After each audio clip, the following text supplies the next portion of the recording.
Em termos de neurobiologia, cada substância ou determinadas substâncias elas vão ter ações diferentes dentro do nosso sistema nervoso. Tá? Então a gente pode pensar, por exemplo, em receptores metabotrópicos, que são aqueles receptores que eles se ligam às substâncias, mas eles não são necessariamente canais iônicos. Tá? Então aqui a gente teria, por exemplo, um receptor metabotrópico, onde a substância se liga nele e ele ativa um canal iônico. Então, por exemplo, opioides, canabinoides, LSD e etanol de maneira indireta, ele vai ativar receptores metabotrópicos. Os receptores ionotrópicos são aqueles receptores onde o próprio receptor já é um canal iônico. Então aqui, por exemplo, nicotina, né, os benzodiazepínicos, ele mesmo já se liga ao receptor.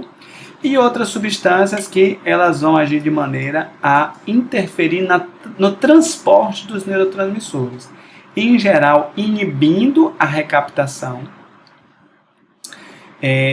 para o neurônio pré-sináptico, como cocaína, anfetamina e êxtase. Consequentemente, você vai ter um maior número de neurotransmissores na fila sináptica.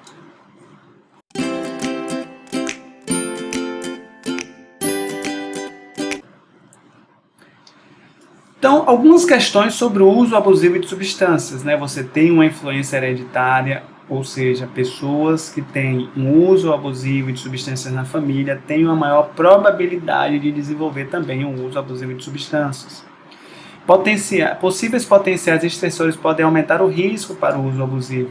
Potenciais estressores ao longo da vida, como, por exemplo, abandono, morte de parentes, divórcio, perdas de emprego, crises sociais, ou seja, fatores que em geral geram estresse, sejam eles traumas emocionais, psicológicos, aumentam o risco, e a gente vai ver um pouco como é isso. A substância produz uma mensagem que o nosso cérebro, né, ao nosso cérebro, engana o nosso cérebro dizendo que o indivíduo teve um grande benefício quando ele usa a droga. Porque toda droga que tem um potencial de abuso, ela produz de alguma maneira um bem-estar, ou ela diminui ou cessa alguma sensação de mal-estar. Por isso o indivíduo vai querer usar novamente. Se o indivíduo ao usar uma determinada substância ele passasse mal, ficasse ruim, se sentisse mal, provavelmente ele não vai usar novamente. Ou seja, as drogas que têm um potencial de abuso, elas causam um bem-estar alto. E é justamente esse bem-estar alto que faz com que a pessoa queira usar novamente. Então o que a droga faz é ela engana o nosso cérebro dizendo, olha, use a substância que você teve um ganho muito forte. E a gente vai ver esse mecanismo em termos de aprendizagem. O álcool, por exemplo, muitos relatam poder, energia sexual, justamente pelos efeitos que a droga produz. Então, como é esse efeito reforçador? O indivíduo tem um estímulo, consequentemente ele pode usar uma substância, e aí ao usar essa substância, a substância pode ter uma característica de reforço positivo ou negativo. E aqui é o princípio do reforço. Se a consequência ela é negativa, se a consequência é reforçadora, existe uma probabilidade de o indivíduo aumentar aquela resposta. Ou seja, se eu fiz alguma coisa, se eu usei uma substância e a consequência foi reforçadora, eu tenho uma tendência de querer aquela substância novamente, ou aquela droga, ou aquele alimento, e por aí vai. Isso é um princípio básico de comportamento. Se o estímulo aumenta a frequência da resposta, é um estímulo reforçador. Então, o que é que muitas drogas vão causar? Vão causar o que a gente chama de um reforço positivo. Ou seja, a substância ela adiciona um prazer muito grande no indivíduo. E nós humanos somos hedonistas, nós buscamos o prazer e evitamos a dor. E isso é natural.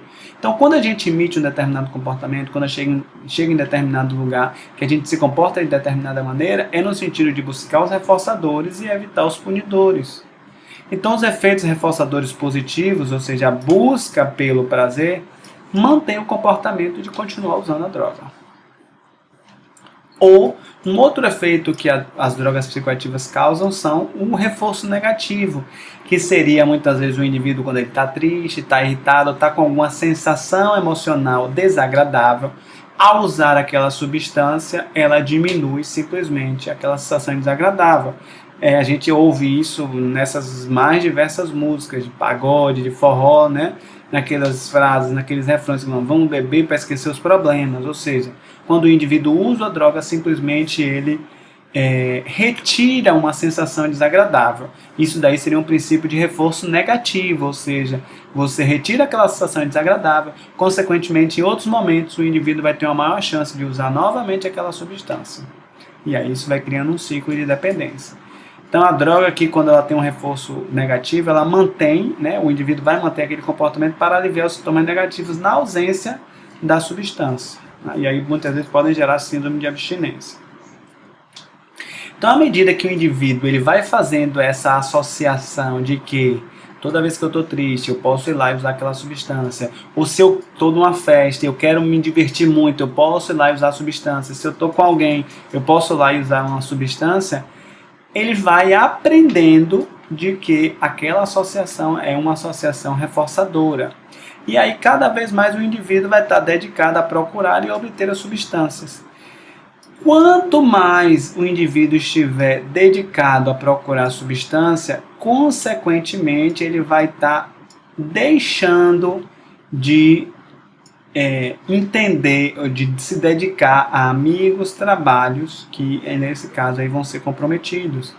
Porque a gente tem um tempo, cada escolha é uma renúncia. Se um indivíduo está escolhendo gastar o tempo, dedicar o tempo dele para usar a substância ou para buscar aquela substância, consequentemente outras esferas da vida dele vão ser comprometidas.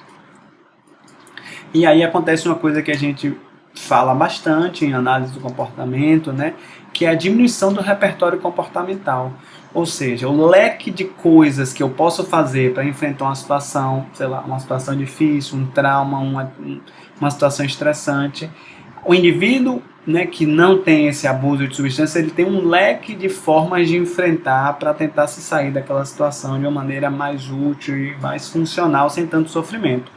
O indivíduo que ele já tem um histórico grande de dependência, ele vai ter um repertório de comportamentos menor. Então, consequentemente, frente a uma situação estressante ou frente a uma situação que ele considere desagradável, automaticamente já vai vir muito forte na mente dele, ou em termos, né, mais comportamentais, ele já vai tentar produzir muito mais aquele comportamento que ele vem sendo reforçado com o uso da substância ao longo da sua história de vida. Então, o que acontece? Inicialmente, em geral, esses elementos aqui, eles são bastante reforçadores, são chamados reforçadores naturais. Então, estar com outras pessoas, se relacionar com outras pessoas, abraçar, beijar, certos tipos de comida, elas já são naturalmente reforçadores. O que a droga muitas vezes vai fazer é o que a gente chama de usurpação da via da motivação dos estímulos, ou seja, isso daqui tudo que antes era prazeroso deixa de ter o efeito reforçador para que o indivíduo ele use somente a substância. Consequentemente, o indivíduo vai dedicar cada vez mais tempo e vai ter um repertório de comportamento cada vez mais limitado para o uso contínuo dessa substância. E como é que isso acontece? Por exemplo, o indivíduo ele está tenso, né? E aí, antes do uso, ele tem uma excitação porque ele vai usar, e aí antes do uso ele tem um impulso. No momento que ele tem o impulso e usa a substância, automaticamente ele vai ter sensações de prazer, gratificação e alívio. Isso daqui faz um reforço positivo.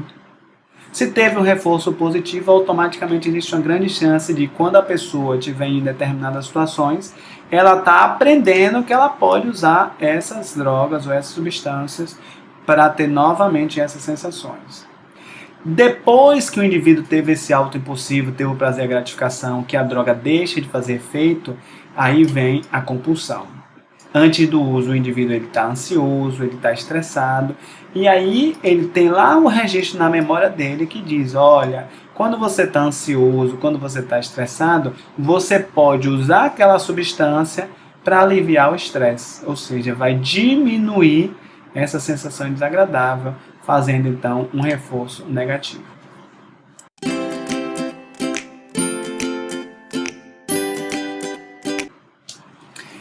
Então, o que essas substâncias psicoativas em geral vão fazer? Elas vão ativar essas áreas aqui do sistema nervoso. Uma dessas principais que a gente vai falar mais à frente é a área tegmentar ventral, que é uma área onde tem a produção da dopamina. A dopamina é um neurotransmissor muito ligado às sensações de prazer.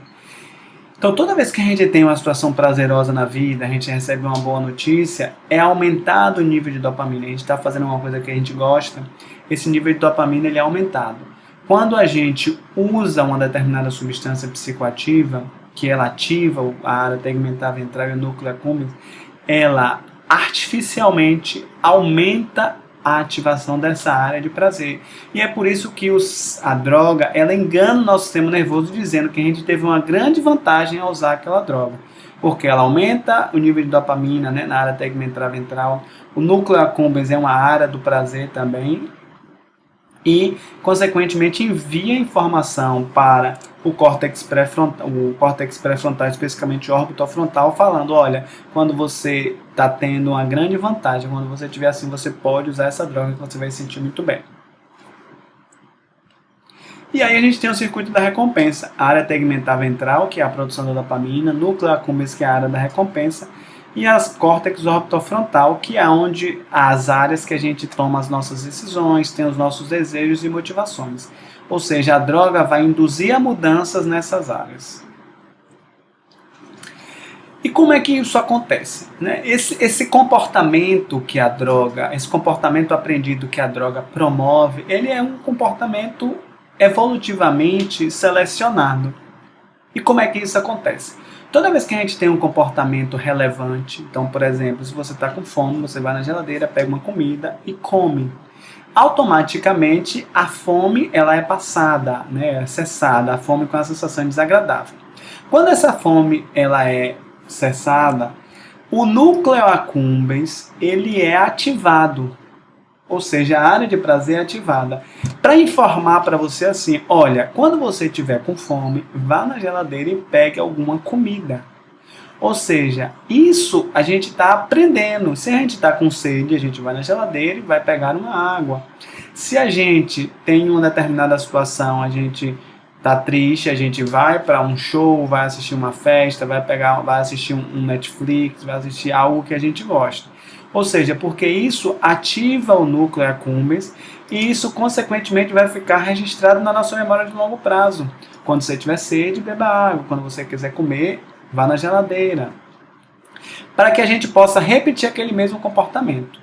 Isso daí é altamente adaptativo do ponto de vista evolutivo, pois torna o comportamento mais eficiente e evita o perigo. O problema é que esse sistema de aprendizagem, que é um sistema, né, de aprendizagem, quando a gente vai aprendendo a emitir certos comportamentos que são adequados, ele pode levar a comportamentos irrelevantes para a sobrevivência, como o uso de drogas, por exemplo. Né? A área do prazer interfere na formação da percepção das pessoas que abusam de substância. Ou seja, o indivíduo que abusa de alguma substância, ele tem uma alteração na percepção, né, que ele entende que ele está tendo um grande ganho ao usar aquela substância. Então, quando consumimos um alimento apetitoso, como eu falei, o núcleo accumbens registra para da próxima vez que a gente encontrar o mesmo alimento, a gente querer comer novamente. Isso é um processo altamente adaptativo. O problema é que torna-se vulnerável a substâncias que causam dependência e são encontradas na natureza. Esse é o problema. E aí, com o uso, o que é que vai acontecer? Essas áreas mesolímbicas, que são as áreas das emoções, ela vai tendo alterações sistemáticas por um processo que a gente chama de neuroadaptação. Ou seja, isso daqui é o humor normal do indivíduo, às vezes a gente tem sensações de prazer, às vezes a gente está com bom humor, às vezes a gente está com um humor um pouco mais rebaixado, o que faz parte da vida. Só que com o tempo, com o uso contínuo, essas áreas da região do sistema límbico, né, vão acontecendo esse fenômeno chamado neuroadaptação, aonde essa homeostase do humor ela vai diminuindo, ou seja, o indivíduo, para ter um humor alostático, um humor melhor, vai sendo cada vez mais difícil, e aí com o tempo o humor vai sendo cada vez mais diminuído, e aí o indivíduo vai ter cada vez menos chances ou menos momentos de ter sensações prazerosas ou humor revigorante, o que faz com que aumente a probabilidade dele usar novamente aquela substância. E aí, esse fenômeno da neuroadaptação, ele vai produzir o que a gente chama de neuroplasticidade em todas as estruturas, que começam aqui no sistema mesolímbico, da dopamina, envolve núcleo accumbens, depois você vai para sistemas pré-frontais, depois para áreas da amígdala. Ou seja, o indivíduo ele vai aqui no sistema da amígdala, por exemplo, sentir muito mais em perigo, muito mais medo, muito mais irritado, muito mais inquieto, porque todos esses sistemas aqui eles já estão alterados também. Então a fissura é esse desejo muito grande de obter aquela substância. E o que acontece é que indivíduos, quando eles estão em fissura, existe o aumento da amígdala, que é uma estrutura do funcionamento do cérebro ligada à detecção do perigo. Existe o aumento do cingulado anterior, que também é uma estrutura ligada à detecção do perigo. E o aumento de atividade dorsolateral e orbitofrontal. Só que no caso do indivíduo que abusa de substâncias, ele tem um repertório limitado de saídas ou de formas de lidar com aquela situação. E aí os estudos com animais, por exemplo, sugerem que lesões na amígdala diminuem o desejo condicionado por morfina. Então, aparentemente, a amígdala tem um papel determinante, a amígdala cerebral tem um papel determinante nesse funcionamento da continuação do comportamento abusivo daquela substância. E aí um elemento importante que a gente precisa ressaltar é que a falta de prazer pode aumentar a fissura e chances de recaída. Então isso daqui a gente pode pensar para tratamentos. Qual é a função daquela droga na vida do indivíduo? Então muitas vezes você pode pensar assim, pessoas que moram na rua, moradores de rua, eles têm uma probabilidade muito maior, porque eles vivem uma situação de vulnerabilidade, uma situação de grande estresse, e muitas vezes a substância é a única forma dele conseguir prazer naquele ambiente tão aversivo. Ou seja, se você vai pensar em indivíduos que eles querem fazer um tratamento para diminuir o uso de determinadas substâncias, consequentemente você precisa pensar em mudanças de estilo de vida, para que essa pessoa ela consiga ter prazer em outros locais, em outros momentos, de outras formas. E aí, quando o indivíduo ele já tem o uso abusivo, muitas vezes vai vir a antecipação, que é esse craving, que é essa fissura. Ou seja, eu estou ficando nervoso, estou irritado, não sei o que é que eu vou fazer. Aí, consequentemente, eu fico antecipando. Eu vou lá na minha memória, daqui o hipocampo, eu vou lá no córtex orbitofrontal. O que é que eu posso fazer quando eu estou irritado, quando eu não estou bem, quando meu humor não está legal? Eu vou ativo a minha amígdala estendida. Consequentemente, as emoções negativas acontecem e aí, consequentemente, em seguida eu vou lá e uso aquela substância, o que faz com que eu melhore essa sensação desagradável que eu estou. Só que isso gera todo esse ciclo de impulso e compulsão, impulso e compulsão. Então, para concluir a nossa aula de hoje, eu queria só revisar um pouco aquilo que a gente falou. Primeiro que é a classificação dos tipos de substância, a gente falou das drogas psicoativas e as drogas psicotrópicas, como elas se diferenciam no espectro, desde drogas depressoras a drogas estimulantes do sistema nervoso, passando também pelas drogas perturbadoras. É importante que a gente identifique, conheça o uso abusivo de substâncias como um mecanismo que ele é aprendido por um sistema de reforço, positivo e negativo principalmente. A gente definiu um pouco também o que seria o uso mais recreativo, o uso experimental até o uso abusivo, que seria aquele que já traz um prejuízo funcional na vida do indivíduo. E também as áreas do cérebro relacionadas ao uso abusivo de substâncias. Falamos então da área tegmental ventral, do núcleo accumbens e neurotransmissores da dopamina. Então o que a gente não pode pensar, não pode deixar de pensar é que a substância, o uso abusivo de substância envolve aspectos fisiológicos, aspectos psicológicos e sociais. Entender isso desse ponto de vista biopsicossocial, tentando elencar esses elementos que foram apresentados aqui nessa aula, é importante para a gente compreender o uso abusivo de substâncias e o nosso sistema nervoso central. Espero que vocês tenham gostado, curtem, perguntem, tá? Eu vou ficar muito satisfeito e até uma próxima aula.